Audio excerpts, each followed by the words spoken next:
Hello friends, मैं हूं Dipankar. Welcome to photography tips Hindi. दोस्तों, इस वीडियो में मैं आपको बताऊंगा कि वाइल्ड लाइफ या बर्ड फोटोग्राफी के लिए आपको आपका एंट्री लेवल डीएसएलआर में क्या क्या सेटिंग्स को फॉलो करना चाहिए ताकि आपको परफेक्ट इमेजेस मिले। और दोस्तों, इस वीडियो में जो सारे कैमरा सेटिंग्स आपको बताऊंगा वो सारे मैं बिगिनर्स फ्रेंडली बताऊंगा ताकि आप में से जो नया डीएसएलआर लिए हो या नया वाइल्ड लाइफ या बर्ड फोटोग्राफी स्टार्ट किए हो उनको कोई प्रॉब्लम ना हो। तो ये वीडियो लास्ट तक देखने के बाद अगर आपको अच्छा लगता है तो प्लीज़ एक लाइक कर देना, और अगर आप इस चैनल में नए हैं तो प्लीज़ सब्सक्राइब करके बेल आइकन प्रेस करना मत भूलना। अगर आप चाहे तो मुझे इंस्टाग्राम में भी फॉलो कर सकते हैं, मेरा इंस्टाग्राम लिंक आपको नीचे डिस्क्रिप्शन में मिल जाएगा। और अगर आपका कोई भी फोटोग्राफी रिलेटेड सवाल या इंक्वायरीज हो आप मुझे इंस्टाग्राम में पूछ सकते हैं। अभी लॉकडाउन चल रहा है तो बहुत सारा टाइम है तो मैं अभी सबको रिप्लाई कर पाऊंगा। तो चलिए वीडियो को शुरू करते हैं। दोस्तों, बेसिकली इस वीडियो में मैं सेटिंग्स को समझाने के लिए निकॉन D3500 कैमरा को यूज़ कर रहा हूँ, जो कि निकॉन का एक लेटेस्ट एंट्री लेवल डीएसएलआर है।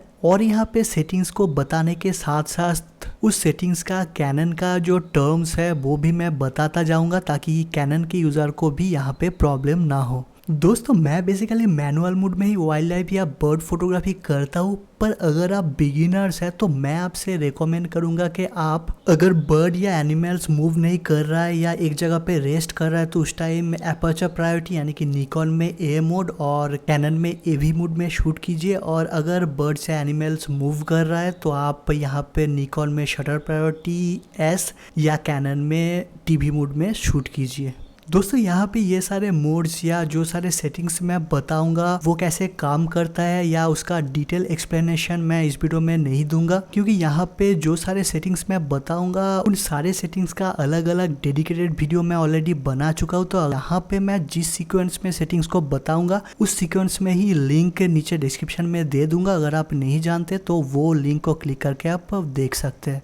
दोस्तों, अगर आप बिगिनर्स हैं और मैनुअल या एपर्चर प्रायोरिटी या शटर प्रायोरिटी मोड में वाइल्ड लाइफ फोटोग्राफी कर रहे हैं तो आप यहाँ पे ऑटो आईएसओ का यूज़ कर सकते हैं, और यहाँ पे मैक्सिमम आईएसओ कितना तक जाएगा उसको आप सेट कर सकते हैं।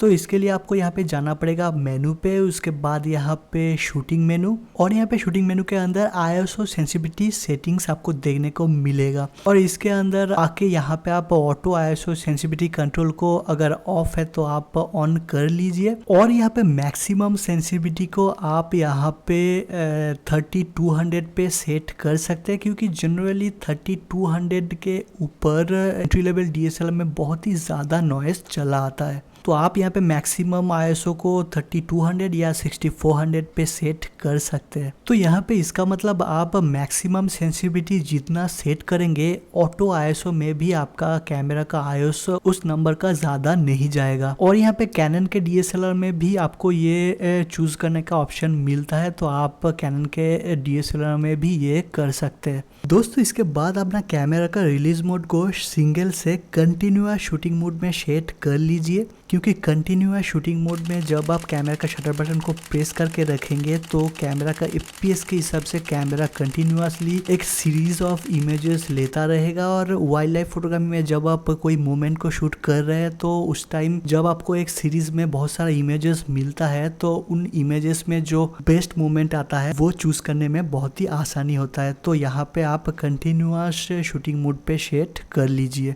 दोस्तों, मैं बर्ड या वाइल्ड लाइफ फोटोग्राफी के लिए या किसी भी टाइप का फोटोग्राफी के लिए रॉ में शूट करना ही ज़्यादा प्रेफर करता हूँ। पर यहाँ पे बिगिनर्स के लिए मैं बताऊंगा, अगर आप जानते हैं रॉ इमेज को प्रोसेस करना या एडिट करना, या आपके पीसी में रॉ एडिटिंग सॉफ्टवेयर या पोस्ट प्रोसेसिंग सॉफ्टवेयर है, या बेसिकली आप जानते हैं कि कैसे रॉ इमेज को प्रोसेस करते हैं, तभी आप रॉ इमेज में शूट करें। और अगर आपका पीसी या लैपटॉप में ऐसा कोई सॉफ्टवेयर नहीं है या आप नहीं जानते रॉ इमेज को प्रोसेस करना, तो आप जेपैग फाइल में ही शूट कीजिए।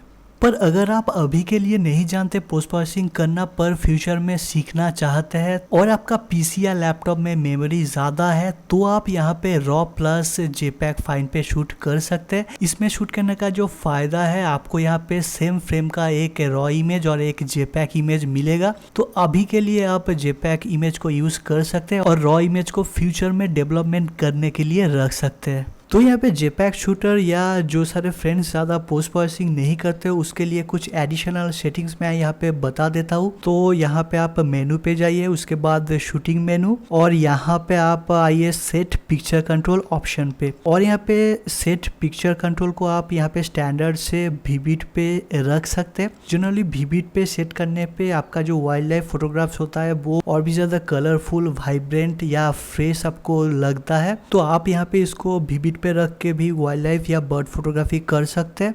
यहाँ पे इसके बाद नॉइस रिडक्शन या हाई आईएसओ इनर ऑप्शन पे आके आप इस नॉइस रिडक्शन ऑप्शन को ऑन या निकॉन के 5000 सीरीज में आप नॉर्मल या लो पे सेट कर सकते हैं। बेसिकली हम बर्ड या वाइल्ड लाइफ फोटोग्राफी के लिए बहुत ही ज़्यादा शटर स्पीड को यूज़ करते हैं और इसलिए हमें आईएसओ को भी बहुत ही ज़्यादा रखना पड़ता है, और हाई आईएसओ में इमेज में बहुत ही ज़्यादा नॉइस चला आता है। तो अगर आप इस ऑप्शन को ऑन रखते हैं तो यहाँ पे कैमरा का एल्गोरिदम ऑटोमेटिकली आपका इमेज लेने के बाद आपका इमेज में नॉइस रिडक्शन को अप्लाई करेगा ताकि इमेज में जो ग्रेन है वो रिड्यूस हो सके। पर अगर आप हाई आईएसओ इनर ऑप्शन को हाई पे सेट कर देते हो तो आपको यहाँ पे स्मूथ इमेज मिल सकता है और आपका इमेज का शार्पनेस थोड़ा सा कम हो सकता है। और यहाँ पे D3500 में अगर आप इसको ऑन रखते हैं तो यहाँ पे नॉइस रिडक्शन लो आईएसओ में भी परफॉर्म होगा और हाई आईएसओ में भी परफॉर्म होगा। पर निकॉन D3500 में अगर आप इसको ऑफ रखते हैं तो नॉइस रिडक्शन सिर्फ हाई आईएसओ में ही परफॉर्म होगा। तो आप यहाँ पे जैसा चाहते हैं वैसा रख सकते हैं। मैं बेसिकली जो 5000 सीरीज का कैमरा है उसमें नॉर्मल या लो पे रख के शूट करने का रिकमेंड करूँगा, और यहाँ पे निकॉन D3500 में आप इसको ऑन भी रख सकते हैं। और दोस्तों अगर आप बहुत ही ज़्यादा हाई कॉन्ट्रास्ट एनवायरनमेंट में शूट कर रहे हो या जहाँ पे शूट कर रहे हो वहाँ पे ब्राइटनेस बहुत ही ज़्यादा है तो आप यहाँ पे इस एक्टिव डी लाइटिंग ऑप्शन को ऑन रख सकते हो। तो यहाँ पे लास्ट जो मैं कुछ एडिशनल सेटिंग्स बताया वो सिर्फ जेपैक शूटर के लिए है और जो इमेज को कोई पोस्ट प्रोसेसिंग सॉफ्टवेयर में प्रोसेस नहीं करता है उसके लिए है। अगर आप रॉ शूट करते हो और आपका इमेज का फोटोशॉप या कोई पोस्ट प्रोसेसिंग सॉफ्टवेयर में प्रोसेस या एडिट करते हो तो आप इस एक्टिव डी लाइटिंग ऑप्शन को और high ISO noise reduction option को ऑफ कर लो। यहाँ पे इसके बाद अगर इमेज साइज की बात करें तो आप यहाँ पे इमेज साइज को लार्ज पे सेट कर लीजिए क्योंकि यहाँ पे आपका कैमरा का मैक्सिमम रेजोल्यूशन का इमेज आपको मिलेगा और आप फोटो लेने के बाद आपके ज़रूरत के हिसाब से बहुत ही अच्छे से आपका इमेज को क्रॉप भी कर पाएंगे। दोस्तों वाइल्ड लाइफ या बर्ड फोटोग्राफी में लाइट बहुत ही जल्दी चेंज होता है क्योंकि बर्ड्स या एनिमल्स का जो मूवमेंट है वो बहुत ही अनप्रेडिक्टेबल होता है और उस सिचुएशन में बर्ड्स या एनिमल्स का मूवमेंट को प्रेडिक्ट करके उस हिसाब से वाइट बैलेंस सेट करना पॉसिबल नहीं होता है। तो इसलिए बर्डिंग या वाइल्ड लाइफ के लिए auto white balance is the best option. तो आप यहाँ पे वाइट बैलेंस को ऑटो पे सेट कर लीजिए और अगर आप रॉ शूट करते हैं तो डेफिनेटली आप उसको बाद में पोस्ट प्रोसेसिंग करके भी वाइट बैलेंस को चेंज कर पाएंगे। दोस्तों इसके बाद अगर ऑटो फोकस मोड के बारे में बात करें तो किसी भी मूविंग सब्जेक्ट को शूट करने के लिए हम निकॉन में AF-C या कैनन में AI सर्वो फोकस मोड को यूज़ करते हैं और यहाँ पे बर्ड या वाइल्ड लाइफ फोटोग्राफी के लिए भी आपको यहाँ पे फोकस मोड को रखना पड़ेगा निकॉन में AF-C मोड में और कैनन में AI सर्वो F मोड में। दोस्तों यहाँ पे ये सारे ऑटो फोकस मोड्स या ऑटो फोकस एरिया मोड्स क्या है, इसको किस तरह से परफेक्टली यूज़ करना है या किस सिचुएशन में कौन सा मोड को यूज़ करना है उसके बारे में मैं इस वीडियो में बात नहीं करूँगा क्योंकि इस टॉपिक में मैं बहुत सारा वीडियोस बना चुका हूँ। अगर आप नहीं जानते तो मैं नीचे डिस्क्रिप्शन में लिंक दे दिया हूँ, आप वहाँ पे जाके देख सकते हैं। दोस्तों अगर यहाँ पे ऑटो फोकस एरिया मोड की बात करें तो यहाँ पे निकॉन के कैमरे में आपको ऑटो फोकस एरिया मोड को रखना पड़ेगा डायनामिक AF एरिया मोड में। यहाँ पे निकॉन का 5000 सीरीज में आप डायनामिक AF एरिया मोड में कितना एफ पॉइंट एक्टिव रखेंगे वो आप 9, 21 या 39 ऑटो फोकस पॉइंट में से सेट कर सकते हैं। अगर आप बिगिनर्स है तो आप 39 ऑटो फोकस को एक्टिव रख सकते हैं। अगर आप कोई स्मॉल बर्ड को शूट कर रहे हो या आपका फ्रेम में से कोई स्मॉल पोर्शन में फोकस कर रहे हो तो आप उस टाइम एफ सी मोड में सिंगल पॉइंट एफ को यूज़ कर सकते हो। और दोस्तों यहाँ पे शूट करने के टाइम ऑलवेज आपका सेंटर ऑटो फोकस पॉइंट पे ही अपना सब्जेक्ट को फोकस करना, क्योंकि निकॉन के एंट्री लेवल डीएसएलआर में generally 11 auto focus point system होता है और कैनन के एंट्री लेवल डीएसएलआर में generally 9 auto focus point system होता है। और इन सारे कैमरास में जो सेंटर ऑटो फोकस पॉइंट होता है वही cross type auto focus point होता है, तो उस ऑटो फोकस पॉइंट में ही आपको फर्स्ट और एक्यूरेट फोकस मिलता है।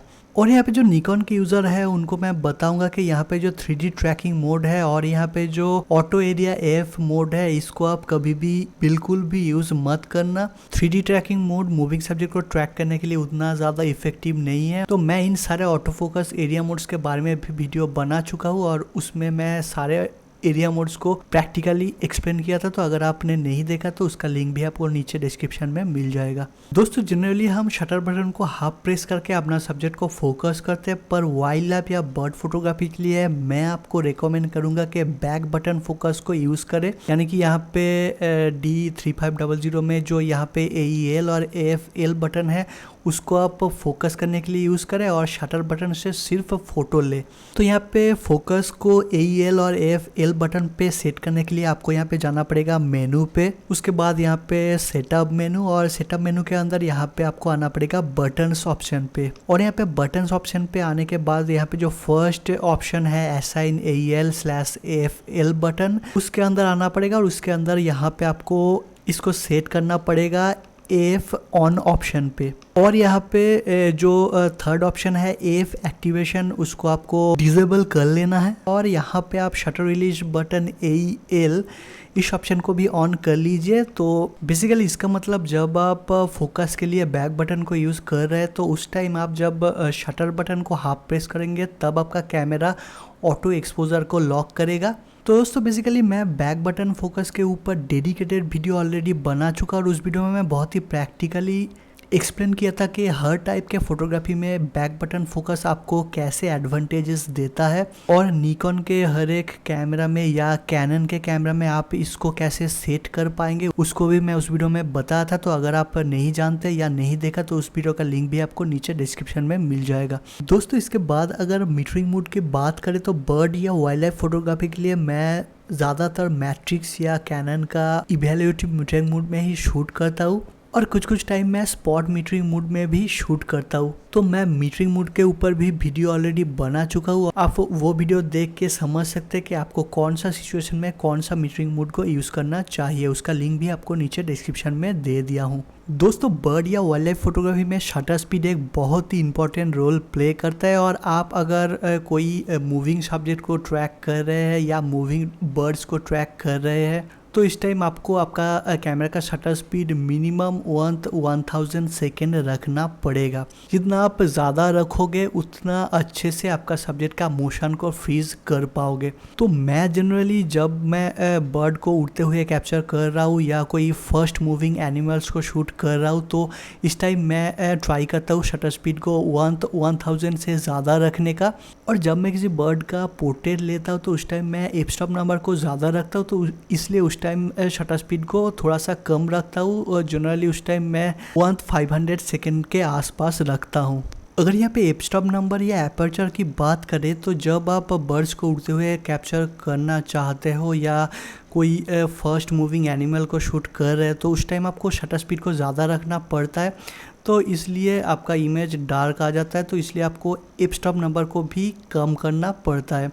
तो जनरली मैं इस टाइम मेरा लेंस का मैक्सिमम एफ स्टॉप नंबर जैसे कि 200 to 500 mm लेंस का f5.6 में ही रखता हूँ या लेंस का स्वीट स्पॉट f7.1 पे ही रखता हूँ। और जब मैं किसी बर्ड का पोर्ट्रेट ले रहा हूँ तो उस टाइम मैं एफ स्टॉप नंबर को ज़्यादा रखना पसंद करता हूँ, तो उस टाइम मैं f9 या f10 या f11 इसके आसपास ही रखता हूँ। अगर यहाँ पे ISO की बात करें तो मैं ऑलरेडी ISO के बारे में बता चुका हूँ। अगर आप ऑटो ISO को यूज़ कर रहे हैं तो आप आपका मैक्सिमम ISO कितना तक जाएगा उसको आप सेट कर लीजिए।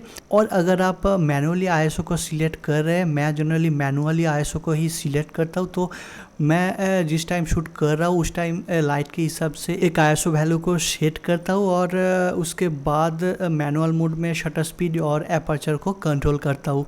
तो आप में से जो मैनुअली आईएसओ को सिलेक्ट करते हो उन लोगों के लिए मैं यहाँ पे बताऊंगा। अगर आप बहुत ही ज़्यादा हेवी सनलाइट पे शूट कर रहे हो तो यहाँ पे आईएसओ को जितना हो सके कम रखने का ट्राई कीजिए। यहाँ पे आप उस टाइम आईएसओ को 200 या 400 या मैक्सिमम 800 तक रख सकते हैं। अगर आप क्लाउडी डे शूट कर रहे हैं या उतना भी ज़्यादा लाइट नहीं है तो आप उस टाइम आईएसओ को मैक्सिमम 1600 तक रख सकते हैं अपना लाइट के हिसाब से। और लाइट अगर बहुत ही ज़्यादा कम है तो आपको यहाँ पे आईएसओ को और भी ज़्यादा बढ़ाना पड़ेगा। तो आप ट्राई कीजिए उस टाइम लाइट के हिसाब से जितना हो सके कम आईएसओ को रखने का, क्योंकि आईएसओ आप जितना ज़्यादा करेंगे आपका इमेज में ग्रेन या नॉइज़ आएगा। दोस्तों कैसे आप मैनुअल मोड में शटर स्पीड, एपर्चर और आईएसओ को एक साथ कंट्रोल करके एक बैलेंस या एक परफेक्ट एक्सपोजर पा सकते हैं उसके ऊपर भी मैं एक वीडियो बनाया था। अगर आप नहीं जानते या आपको प्रॉब्लम होता है तो आप वो वीडियो देख सकते हैं, उसका लिंक भी आपको नीचे डिस्क्रिप्शन में मिल जाएगा। तो दोस्तों आई थिंक मैं सारे मेजर सेटिंग्स जो कि आपको बर्ड या वाइल्ड लाइफ फोटोग्राफी में फॉलो करना चाहिए उसको मैं डिस्कस कर लिया हूँ। अगर मैं कुछ भूल गया तो आप नीचे कमेंट में बता सकते हैं। वीडियो आपको कैसा लगा उसका फीडबैक नीचे कमेंट पे ज़रूर देना। अगर आपका कोई भी सवाल है आप नीचे कमेंट में कर सकते हैं, मैं उसका रिप्लाई ज़रूर दूंगा। अगर आप चाहे तो मुझे फेसबुक या इंस्टाग्राम में भी फॉलो कर सकते हैं। मेरा फेसबुक या इंस्टाग्राम लिंक आपको नीचे डिस्क्रिप्शन में मिल जाएगा। अगर आप इस चैनल में नए हैं तो प्लीज़ सब्सक्राइब करके बेल आइकन प्रेस करना मत भूलना। तो इसमें बस इतना ही, मिलता है किसी और वीडियो में।